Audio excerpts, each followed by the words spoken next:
नमस्कार दर्शकों, मैं हूं एस्ट्रोलॉजर मयंक शर्मा और आप सभी को, धर्म ज्ञान के सभी दर्शकों को दिवाली पर्व की ढेरों शुभकामनाएं। ये दीपावली आपके लिए मंगलकारी साबित हो, आपके सभी कार्य पूर्ण हो, आप स्वस्थ रहें और आपको ढेरों खुशियां प्राप्त हो, ऐसी प्रभु से मेरी मंगल कामना है। दर्शकों, हम आपके लिए लेके आए हैं नवंबर मास का मासिक राशिफल। इस महीने क्या क्या ग्रहों की स्थिति रहेगी। सूर्य और मंगल दोनों ग्रह नीच के रहेंगे। गुरुदेव बृहस्पति वक्री अवस्था में है और शनिदेव जो है वक्री से मार्गी होने जा रहे हैं। तो बड़ा घटनाक्रम रहेगा इस महीने में ग्रहों का। 15 नवंबर से शनिदेव भी मार्गी हो जाएंगे और माह की शुरुआत में सूर्य चंद्रमा की युति रहेगी और बुध और शुक्र की युति वृश्चिक राशि में रहेगी, यानी कि लक्ष्मी नारायण राजयोग का निर्माण भी होगा। इतने सारे शुभ योग बन रहे हैं। मंगल और कहना चाहिए सूर्य नीच क्योंकि किन राशियों को परेशानी देंगे, ये भी आज हम आपको बताएंगे।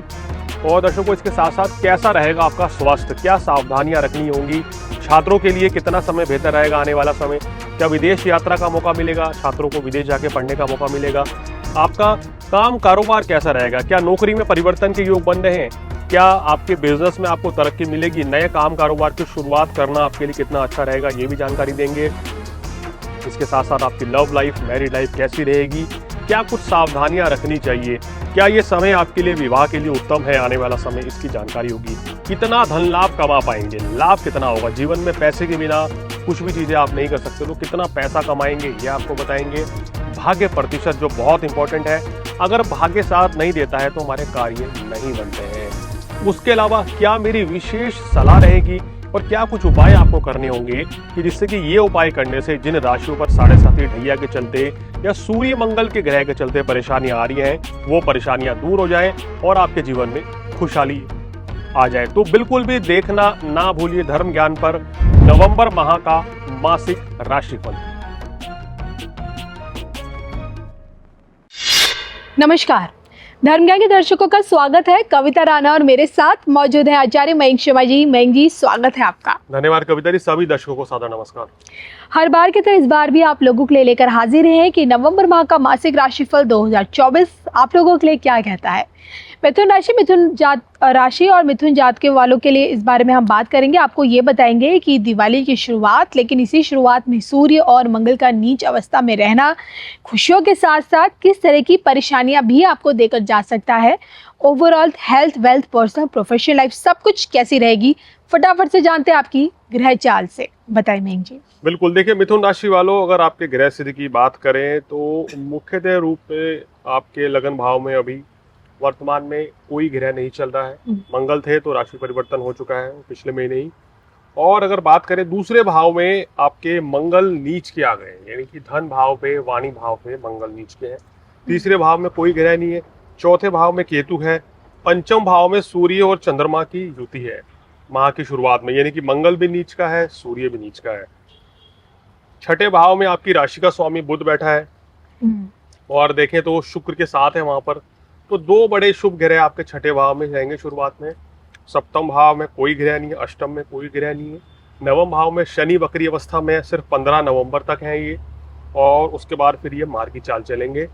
और आपके दशम भाव में राहु हैं, एकादश भाव खाली, और द्वादश भाव में आपके बृहस्पति जो हैं वक्री अवस्था में बैठे हैं। तो ये ग्रह की चाल मिथुन राशि वालों की इस महीने बनी हुई है। संयोग देखिए मिथुन राशि वालों के लिए क्या बना हुआ है कि जो केंद्र के जो भाव हैं वो कहीं ना कहीं उसमें शुभ ग्रहों की कमी है, जिसके चलते ये जो समय रहेगा थोड़ा सा संघर्षपूर्ण रहेगा ये महीना मिथुन वालों के लिए। और सूर्य और मंगल भी नीच के हैं, तो कहीं ना कहीं संभल कर आगे बढ़ने का ये समय है मिथुन राशि वालों के लिए। ग्रह चाल तो आपने मयंक जी से जान लिया आप लोगों के बारे में, और अब आइए इसी के आधार पर आगे बढ़ेंगे और बात करेंगे आपकी सेहत को लेकर। देखिए, अगर आपकी सेहत की बात करें तो सेहत के लिहाज से ये महीना आपके लिए थोड़ा सा सावधानी पूर्वक है, क्योंकि शुरुआत में बुध जो है अभी छठे भाव में रहेंगे और शुक्र के साथ है, मंगल नीच के हैं। तो आपको क्या करना चाहिए, अपनी सेहत का विशेष ध्यान रखना चाहिए। कहीं ऐसा ना कि कोई बड़े हेल्थ इश्यूज आ जाए, कोई बड़ी समस्या आए। अपनी रूटीन का भी ध्यान रखें, खान पान का भी ध्यान रखें और अपनी सेहत का भी ध्यान रखें। बाहर का खाना खाने से इस समय आपको बचना चाहिए। फूड पॉइजनिंग भी हो सकती है या स्टमक इन्फेक्शन भी हो सकता है। चलिए, हेल्थ के बाद अब बात करते हैं स्टूडेंट्स के लिए। मयंक जी, क्या लगता है कि उनके सक्सेस रेट को लेकर ये जो समय है कैसा रहेगा? देखिए, अगर इनका अगर करियर के बारे में आपने सक्सेस रेट वही सफलता कितनी जी शिक्षा में मिलेगी? देखिए, स्टूडेंट्स की अगर बात करें तो छात्रों के लिए ये महीना थोड़ा सा संघर्षपूर्ण रहेगा। देखिए, गुरु 12वें भाव में वक्री अवस्था में रहते हैं, तो कहीं ना कहीं शिक्षा में अवरोध पैदा होता है। हालांकि एक चीज बहुत अच्छी है, जो लोग विदेश जाना चाहते हैं पढ़ने के लिए, जिनका वीजा नहीं लग पा रहा था, एडमिशन नहीं हो पा रहा था, तो उनका भी इस महीने में, आने वाले समय में एडमिशन हो जाएगा, बाहर चले जाएंगे।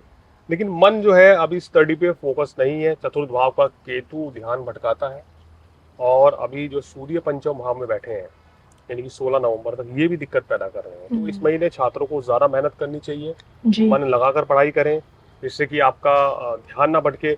कोशिश करें कि कोई चीज याद करते हैं तो उसको लिख कर भी देखें, क्योंकि यहाँ बुध कमजोर होता है, बृहस्पति वीक है, तो भूलने की आदत हो जाती है। भूल सकते हैं आप चीज, मतलब जो आप याद करेंगे अगला याद करेंगे, पिछला भूल सकते हैं। तो इस चीज को ध्यान में रख के आपको आगे चलना होगा। चलिए, अब बात करते हैं आपकी पर्सनल लाइफ को लेकर। तो रिश्तों के मामले में ये जो महीना आपके लिए कैसा रहेगा? कितनी नई खुशी आपको देगा, या फिर मानसिक तनाव इस महीने भी आपको झेलना पड़ सकता है? बताएं। देखिए, इस महीने अगर रिश्तों की बात करें तो कोई ऐसा मांगलिक दोष का निर्माण नहीं हो रहा है, लेकिन कुटुंब भाव में मंगल नीच का है, तो आपको क्या करना चाहिए? घर परिवार में किसी के साथ विवाद से बचना चाहिए। भाई बहन के साथ हो या अपने माता पिता के साथ, किसी भी तरह का कोई डिस्प्यूट ना हो, इस चीज का ध्यान रखें, तो आपके लिए चीजें बेहतर रहेंगी। और बाकी ओवरऑल देखा जाए तो ये लव लाइफ या मैरिड लाइफ के लिए कोई ऐसी बड़ी समस्या नहीं रहेगी। बहन जी, देखिए, अब तक आपने इनकी हेल्थ के बारे में बताया, पर्सनल लाइफ के बारे में बताया, स्टूडेंट्स के बारे में भी हमने जान लिया, लेकिन बात अब करें तो आपकी प्रोफेशनल लाइफ क्या कहती है? जी हाँ, दिवाली का मौका, और ऊपर से जैसे कि मैंने आपको बताया है कि सूर्य और खासकर मंगल का नीच का होना, तो क्या इनकी पर्सनल लाइफ में कहीं कुछ परेशानियां दे रही है? देखिए, पर्सनल लाइफ में अगर देखा जाए तो कोई खास बड़ी समस्या नहीं है, लेकिन यह है कि थोड़ा सा मिथुन राशि वालों को संभल कर चलना पड़ेगा, तोल मोल के बोलना पड़ेगा, जल्दबाजी में कोई कार्य नहीं करने पड़ेंगे, तो इनके लिए चीजें बेहतर रहेंगी। अन्यथा तो मंगल नीच जो है, कभी कभी आपसे कुछ गलत कार्य, गलत शब्द बुलवा सकता है। सूर्य भी नीच का है, तो ये भी थोड़ी सी दिक्कत पैदा कर सकता है। थोड़ा सा शुरुआती 16 दिन संतान की सेहत का भी ध्यान रखें, और तो आपके लिए और भी बेहतर रहेगा जी। ये चीजें हैं, अगर देखा जाए थोड़ा सावधानी रखेंगे तो आपके लिए बहुत बढ़िया रहेगा। और प्रोफेशनली तो ये है कि इस महीने काफी अच्छा करते हुए नजर आ रहे हैं।